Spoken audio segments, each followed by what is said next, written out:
اعوذ باللہ من الشیطان الرجیم بسم اللہ الرحمن الرحیم۔ نماز کے متعلق ماشاءاللہ اللہ سبحانہ و تعالیٰ کے کرم سے اور فضل سے مفتیان کرام اپنا اپنا منہج اپنے اپنے علم کے مطابق معاملات بتاتے جا رہے ہیں، اور فقہ حنفی اہل سنت جو ہے اس کے اوپر بڑی گہری نظر کے ساتھ مولانا سرفراز خان صفدر صاحب اور دوسرے مفتیان کرام نے بڑی تحقیقی گفتگو فرمائی ہے۔ چند ایک مسائل ہیں جس میں ابھی بھی امت کو کھٹکا ہے، میں نے کہا میں چند ایک مسائل پہ بات کروں۔ الحمدللہ مفتی علی نواز صاحب بھی بہت بہترین کام کر رہے ہیں، جو اچھا کام کرے اس کی جو ہے سراہنا چاہیے اس کو، اور مفتی راشد صاحب بھی بہت اچھا کام کر رہے ہیں، دوسرے بھی مولانا واحد قریشی صاحب، مفتی واحد قریشی صاحب دعوت برکاتہم عالیہ بھی بہت اچھا کام کر رہے ہیں، اور الحمدللہ لوگوں تک یہ بات پہنچا رہے ہیں، بتا رہے ہیں کہ فقہ حنفی کی نماز اور اس کے عقائد۔ اسی کے سلسلے میں آج میں نے ایک ایسا موضوع جو ہے چنا ہے جس کے اندر ابھی بھی کچھ کھٹکا ہے۔ ناف کے نیچے ہاتھ باندھنا، یہ سب تو ہمارے اکابر بتا چکے، صحیح طریقے سے ہمارے اکابر نے بتا دیا۔ اب یہ جو کھٹکا ہے تھوڑا سا اس کو میں دور کر دوں۔ مسئلہ آج کا کیا ہے، جس مسئلے پہ میں جس موضوع پہ بات کروں گا وہ ہے موضوع 3 رکعت وتر کا، کہ نماز 3 رکعت وتر ہے، وتر کی رکعت کتنی ہے، وتر کی حیثیت کیا ہے۔ ان 2 موضوعات پہ آج میں انشاءاللہ اللہ کے فضل، اللہ کی عطا سے گفتگو فرماؤں گا۔ اعوذ باللہ من الشیطان الرجیم بسم اللہ الرحمن الرحیم۔ تو دیکھیے، سب سے پہلی بات یہ ہے کہ ہمارے نزدیک وتر واجب ہے۔ فقہ حنفی میں وتر جو ہے یہ واجب ہے، اس چیز کو یاد رکھیے۔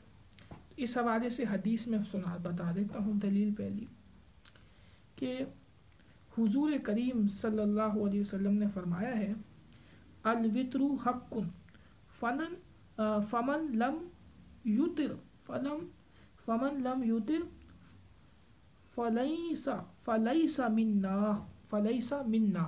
یہ حدیث ہے ابو داؤد کی، اس کی جلد اول ہے، صفحہ 201 ہے، اور اوجس میں اس کی جلد اول صفحہ 431 ہے، ابو داؤد کی روایت ہے۔ تو اس کا ترجمہ یہ بنتا ہے کہ نبی رحمت صلی اللہ علیہ وسلم نے فرمایا کہ وتر حق ہے، وتر حق ہے، تو لہٰذا جو شخص وتر نہ پڑھے وہ ہم میں سے نہیں۔ آپ صلی اللہ علیہ وسلم نے فرمایا جو شخص وتر نہ پڑھے وہ ہم میں سے نہیں، ٹھیک، وہ ہم میں سے نہیں۔ یہ جملہ آپ صلی اللہ علیہ وسلم نے 3 مرتبہ ارشاد فرمایا، 3 دفعہ یہ جملہ آپ نے کہا کہ جو وتر نہ پڑھے وہ ہم میں سے نہیں، وہ ہم میں سے نہیں۔ تو لہٰذا اس حدیث کی دلیل کے تحت، اس حدیث کی بنیاد پہ امام اعظم امام ابو حنیفہ رحمہ اللہ تعالی نے وتر کو واجب قرار دیا۔ اور جہاں تک رہی حضرت علی رضی اللہ تعالیٰ عنہ کی اس حدیث کی بات، جو کچھ ایسے ہے کہ الوتر لیس بحتم کصلاتکم المکتوبۃ ولکن سنہ رسول اللہ صلی اللہ علیہ وسلم، یعنی کہ ترمذی کی روایت ہے حضرت علی کی، جلد 1 میں صفحہ 103 پر، جلد اول صفحہ 103 پر موجود ہے کہ حضرت علی فرماتے ہیں رضی اللہ تعالی عنہ، وتر تمہاری فرض نمازوں کی طرح لازم نہیں، لیکن رسول اللہ صلی اللہ علیہ وسلم نے سنت قرار دیا اس کو۔ یعنی کہ حضرت علی کی اب اس حدیث سے یہ استدلال نہیں ہوتا ہے، محدثین کہتے ہیں کہ یہ کہہ دینا حضرت علی کا کہ یہ فرض نمازوں کی طرح تو نہیں ہے وتر، لیکن یہ حضور پاک صلی اللہ علیہ وسلم کی سنت ہے، یعنی حضور کا عمل ہے، حضور کا عمل رہا ہے۔ تو اس سے یہ ثابت نہیں ہوتا کہ حضرت علی یہ کہہ رہے ہیں کہ بھئی وتر واجب نہیں ہے بلکہ یہ سنت ہے۔ اس سے کیا ثابت ہوتا؟ محدثین اس کا جواب یہ دیتے ہیں کہ حضرت علی رضی اللہ عنہ نے وتر کی فرضیت کی نفی نہیں فرمائی، وجوب کی نفی نہیں فرمائی ہے، اور فرضیت کی نفی کا مطلب یہ ہے کہ نماز وتر کا درجہ فرض نمازوں سے کم ہے، اور فرض سے کم درجہ واجب ہے نہ کہ سنت، اس لیے حضرت علی رضی اللہ تعالی عنہ کے ارشاد سے نماز وتر کو سنت ثابت کرنا صحیح نہیں، کیونکہ آپ نے یہ کہا کہ فرض نمازوں کی طرح تو نہیں ہے وتر، بے شک نہیں ہے، لیکن حضور کی سنت ہے، اس سے پتہ چلا کہ یہ فرض تو نہیں ہے وتر لیکن یہ واجب ہے، حضرت علی کی اس حدیث سے یہی بات پتہ چلتا ہے۔ اور یہ معارف سنن جلد 4 صفحہ 179 پہ یہ موجود ہے، محدثین کی بات۔ اور جو حدیث موجود ہے امام اعظم نے تو اس پہ حدیث خود حضور پاک صلی اللہ علیہ وسلم کی گواہی ہے کہ آپ سے 3 دفعہ کہہ چکے کہ جو وتر نہ پڑھے وتر حق ہے، جو شخص وتر نہ پڑھے چنانچہ وہ ہم میں سے نہیں۔ تو یہ حدیث ابو داؤد جلد اول صفحہ 201 پر موجود ہے، ابو داؤد کی روایت ہے کہ آپ سے نے فرمایا وتر حق ہے، جو اس کو نہ پڑھے وہ ہم میں سے نہیں۔ اتنی واضح ہے آپ سے۔ تو ان دونوں باتوں کو جوڑنے سے پتہ چلتا ہے کہ وتر فرض تو نہیں لیکن وتر واجب ہے، یعنی فرض نماز کے بعد وتر کی بہت زیادہ حیثیت ہے۔ یہ ہمارے دلائل ہیں اس بات پہ کہ وتر واجب ہے۔ اب آئیے دوسری بات کیا ہے کہ وتر کی رکعتیں کتنی، آیا وتر کی رکعت کتنی پڑھنی چاہیے؟ بھئی اہل سنت فقہ حنفی یہ کہتی ہے کہ وتر کی رکعتیں 3 ہیں، 3 سے زیادہ نہیں ہے، ٹھیک ہے۔ اب ہم ایسا کیوں کہتے ہیں؟ جواب، اچھا بعض حضرات ایک دلیل پیش کرتے ہیں اس پہ، وہ یہ دلیل دیتے ہیں کہ الوتر رکعت من آخر اللیل، مسلم کی روایت ہے جلد اول میں، یہ اس کا مطلب یہ ہوتا ہے کہ رات کو نبی رحمت صلی اللہ علیہ وسلم نے نماز 2 رکعت کر کے پڑھتے تھے، مگر جب نماز وتر کا ارادہ فرماتے تو وہ رکعت میں 1 رکعت ملا کر وتر بنا لیا کرتے تھے۔ یہ مطلب نہیں ہے کہ آپ نے 1 رکعت نماز وتر عطا فرمائی، یعنی یہ مطلب نہیں ہے۔ معارف سنن جلد 4 صفحہ 213 پر یہ موجود ہے۔ اسی طرح سے اوترا بثلاثن، طحاوی شریف جلد اول صفحہ 201 پہ موجود ہے کہ حناف کا مذہب بھی یہی ہے، اس لیے جواب کی ضرورت نہیں۔ آگے کیا ہے 5ویں رکعت والی، 5 رکعت، کچھ لوگ کہتے ہیں یہ وتر 5 رکعت ہے، تو نسائی جلد اول صفحہ 249 پہ موجود ہے۔ اس کا جواب یہ ہے کہ 5 رکعت وتر کی نہیں تھی بلکہ 3 رکعت وتر کی تھی اور 2 رکعت نفل کی تھی، اور راوی نے دونوں کو ملا کر بیان کیا، یعنی کہ جو بھی 3 رکعت سے زیادہ ہوگا، یعنی حدیث میں اگر کوئی یہ کہتا ہے کہ آپ صلی اللہ علیہ وسلم نے 5 رکعت پڑھی، آپ نے 10 رکعت پڑھی، آپ نے 4 رکعت پڑھی، اس طرح کی بات کرتا ہے، تو جو بھی اس سے زیادہ ہوگا، سمجھ میں آ رہی بات، وہ نفل ہے، وہ وتر قرار نہیں دیا گیا، وہ وتر نہیں ہے، محدثین کہتے ہیں وہ نفل ہے، وہ وتر نہیں ہے جو 3 رکعت سے زیادہ اللہ کے نبی ملا کے پڑھتے تھے۔ اب اس کی دلیل کیا ہے؟ اس کی سب سے معتبر دلیل کیا ہے؟ سب سے پہلے تو خود حضرت علی رضی اللہ تعالیٰ عنہ کی وہ حدیث ہے جو ترمذی شریف میں موجود ہے، ترمذی جلد اول صفحہ نمبر 106 پر یہ حدیث موجود ہے کہ حضرت علی رضی تعالیٰ عنہ فرماتے ہیں کان رسول اللہ صلی اللہ علیہ وسلم یوترو بثلاثن، یعنی کہ رسول کریم صلی اللہ علیہ وسلم 3 رکعت وتر پڑھتے تھے۔ کتنے رکعت وتر پڑھتے تھے؟ 3 رکعت وتر پڑھتے تھے۔ اللہ کے نبی صلی اللہ علیہ وسلم نے 3 رکعت وتر پڑھا کرتے تھے، یہ حضرت علی رضی اللہ عنہ کی فرمان کہ اللہ کے نبی رحمت صلی اللہ علیہ وسلم 3 رکعت وتر پڑھتے تھے، ترمذی شریف جلد اول صفحہ 106، اور یہ مشکات میں بھی حدیث موجود ہے۔ تو حضرت علی رضی اللہ عنہ فرماتے ہیں حضور کریم صلی اللہ علیہ وسلم 3 رکعت وتر پڑھا کرتے تھے، اور یہی اللہ کے نبی کی سنت ہے، طریقہ ہے، یعنی کہ تو اب اس حدیث سے پتہ چلا کہ وتر 3 رکعت ہے، اس سے زیادہ نہیں ہے، یہی حناف کا مذہب ہے، یہ حدیث دلیل ہے ہماری۔ اب 3 رکعت کو ہم ترجیح کیوں دیتے؟ اگر وتر 1 رکعت ہوتا یا وتر 4 رکعت ہوتا یا وتر 5 رکعت یا 10 رکعت جیسے اہل خبیث کہتے ہیں یعنی غیر مقلد، تو میرا کہنا یہ ہے جیسے وہ لوگ کہتے رہتے ہیں غیر مقلدین یہ وتر 1 رکعت بھی پڑھ لو جی، 4 رکعت بھی پڑھ لو جی، 5 رکعت بھی پڑھ لو، اگر ایسا ہی ہوتا تو حضرت علی یہ کیوں کہہ رہے ہیں کہ اللہ کے نبی صلی اللہ علیہ وسلم 3 رکعت وتر پڑھتے تھے رضی اللہ تعالیٰ۔ اب اس میں یہ دیکھا جائے گا جبکہ حضرت علی کو کیا مرتبہ حاصل ہے، آپ صلی اللہ علیہ وسلم نے فرمایا انا مدینۃ العلم وعلی بابها، میں علم کا شہر ہوں اور حضرت علی اس کا دروازہ ہے رضی اللہ تعالی عنہ، یہ نبی رحمت صلی اللہ علیہ وسلم کا فرمان۔ اسی لیے حضرت علی رضی اللہ عنہ جب کوئی بات کرتے ہیں اور خلفۂ چہارم میں شامل ہیں، خلفۂ اربعہ میں شامل ہیں، خلفۂ راشدین میں شامل ہیں حضرت علی تعالیٰ۔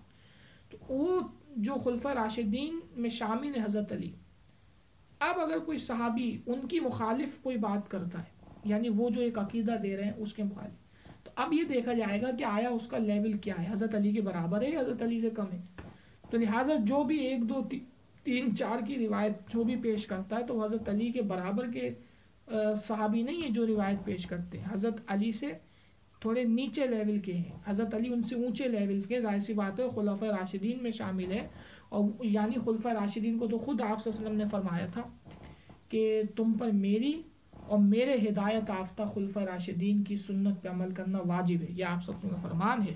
یعنی حضرت علی کی سنت پہ واجب ہے عمل کرنا، حضرت علی کے فرمان پہ واجب ہے عمل کرنا، ٹھیک ہے۔ تو لہٰذا حضرت علی کی بات کو ان تمام کی بات پہ ترجیح دی جائے گی۔ اس وجہ سے بھی ہم 3 رکعت کے قائل ہیں۔ اگر وتر 4 5 6 7 8 9 10 ہوتا مثال کے طور پہ، تو حضرت علی کرم اللہ وجہ کریم رضی اللہ تعالیٰ عنہ کبھی بھی یہ نہیں کہتے کہ آپ صلی اللہ علیہ وسلم 3 رکعت وتر پڑھتے تھے، بلکہ یہ کہتے جی 4 بھی پڑھ لو، 5 بھی ہوتا ہے جی، 6 بھی ہوتا ہے، مگر حضرت علی نے ایسا نہیں کہا۔ اور علم کے معاملے میں جب کوئی ایسی علمی بات آئے گی تو حضرت علی کی بات کو حضرت ابوبکر صدیق، حضرت عمر فاروق، حضرت عثمان غنی کے بعد سب سے زیادہ ترجیح دی جائے گی، سب سے زیادہ ان کی بات کی حیثیت اور اہمیت ہوگی ایک علم کے میدان میں، تو کہ انا منینۃ العلم والی بابوہا۔ اور وہ دوسری حدیث بھی جیسے موجود ہے خلفۂ راشدین کے بارے میں کہ آپ صلی اللہ علیہ وسلم نے خود فرمایا تھا کہ تم پر میری اور میرے ہدایت یافتہ خلفۂ راشدین کی سنت پہ عمل کرنا واجب ہے، یا اس میں حضرت علی شامل ہے۔ تو حضرت علی جب کہہ رہے ہیں کہ 3 رکعت ہے، تو اب اگر کوئی انسان 1 پڑھ رہا ہے تو حضرت علی کی بات کی مخالفت کر رہا ہے، یعنی گناہ گار ہو رہا ہے۔ یعنی وہ یہ کہہ رہے ہیں کہ جی حضرت علی کو تو نہیں پتہ تھا، ان سے کم تر والوں کو پتہ تھا، نہیں۔ جب حضرت علی نے ایک بات کر دی کہ 3 رکعت اللہ کے نبی پاک صلی اللہ علیہ وسلم پڑھا کرتے تھے وتر کی رکعتیں، تو اب اسی پہ عمل کیا جائے۔ اگر 4 یا 5 یا 6 یا 10 یا 1 ہوتی تو حضرت علی ایسا کیوں کہتے؟ اس کا جواب دے کوئی نہیں دے سکتا، جبکہ آپ صلی اللہ علیہ وسلم کا صاف صاف فرمان ہے کہ تم پر میری اور میرے خلفۂ راشدین کی سنت پہ عمل کرنا واجب ہے۔ تو اس سے پتہ چلا کہ وتر کی 3 رکعت ہے۔ اب اس کی ایک اور دلیل کہ وتر کی 3 رکعت اس سے کم نہیں ہے۔ ایک حدیث اور موجود ہے، یہ ابن ماجہ کی روایت ہے، سنن ابن ماجہ، یہ کتاب بھی سیاہ 7 میں شامل ہے، سنن ابن ماجہ حدیث نمبر 1173 ہے۔ اس میں موجود ہے کہ حضرت عبدالعزیز بن جریج رحمہ اللہ کہتے ہیں کہ ہم نے ام المومنین حضرت عائشہ صدیقہ رضی اللہ تعالی عنہا سے پوچھا کہ رسول اللہ صلی اللہ علیہ وسلم وتر میں کون سی صورتیں پڑھتے تھے؟ تو انہوں نے کہا آپ صلی اللہ علیہ وسلم پہلی رکعت میں سب اسم ربک الاعلیٰ پڑھتے تھے، سب اسم ربک الاعلیٰ پڑھتے تھے، دوسری میں قل یا ایھا الکافرون پڑھتے تھے، اور تیسری میں قل ھو اللہ احد پڑھتے تھے، اور ماؤوذ 3 پڑھتے تھے۔ اور یہ حدیث صحیح ہے، اس پہ حکم لگا ہوا ہے ھذا حدیث صحیح، یہ حدیث مسند ابن میں صحیح ہے، صحیح حدیث، اس پہ حکم لگا ہے، صحیح حدیث بھی صحیح ہے۔ اب حضرت عائشہ سے جب پوچھا گیا کہ وتر کی رکعتوں میں آپ کیا پڑھتے تھے، تو حضرت عائشہ نے یہ کیوں کہا کہ پہلی رکعت میں یہ، دوسری میں یہ، تیسری میں یہ؟ اگر وتر 4 5 6 7 8 یا 10 ہوتے تو ام عائشہ یہ بھی تو کہتی کہ وتر کی 4تھی رکعت میں یہ پڑھتے تھے، 5ویں میں یہ پڑھتے تھے، مگر حضرت عائشہ نے ایسا نہیں کہا۔ حضرت عائشہ صدیقہ رضی اللہ تعالی عنہا نے فرمایا کہ آپ صلی اللہ علیہ وسلم جو ہے وہ 3 رکعت پڑھتے تھے۔ 3 رکعت میں کون کون سی صورت پڑھتے تھے، یہ صورت بتانا آپ کا کہ پہلی صورت سب یہ پڑھتے تھے، دوسری کافرون، تیسری صورت جو ہے آپ پڑھتے تھے کون سی، قل ھو اللہ احد۔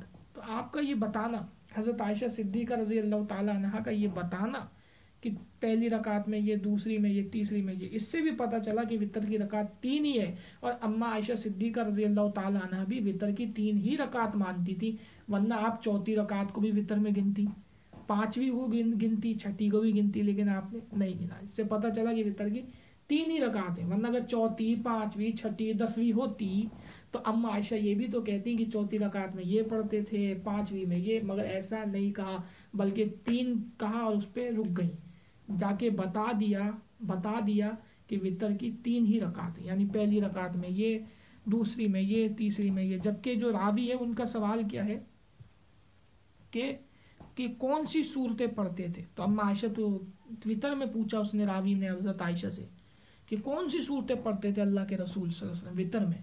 تو حضرت عائشہ کہتی اگر 4 یا 5 ہوتی تو وہ کہتی بھائی 3 کے بعد آگے بھی بڑھتی نا، لیکن نہیں بڑھی. اسی سے بتا دیا گیا، اما عائشہ نے اپنے عمل سے اپنی بات سے بتا دیا کہ وطر کی 3 ہی رکعت ہیں. تو کہ آپ نے 3 رکعتوں میں 3 ہی صورتوں کا ذکر کیا. پہلی میں آپ نے کہا یہ پڑھتے تھے، دوسری میں کافرون، تیسری میں قل اللہ احد پڑھتے تھے.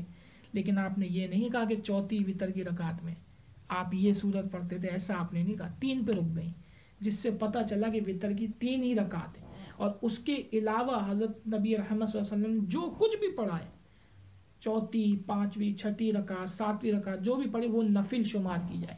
اسی سے محدثین نے یہ دلیل نکالی ہے کہ وہ جو چوتھی، پانچویں، چھٹی کا ذکر ہے وہ نفل نماز ہے، وہ وطر میں نہیں ہے شمار.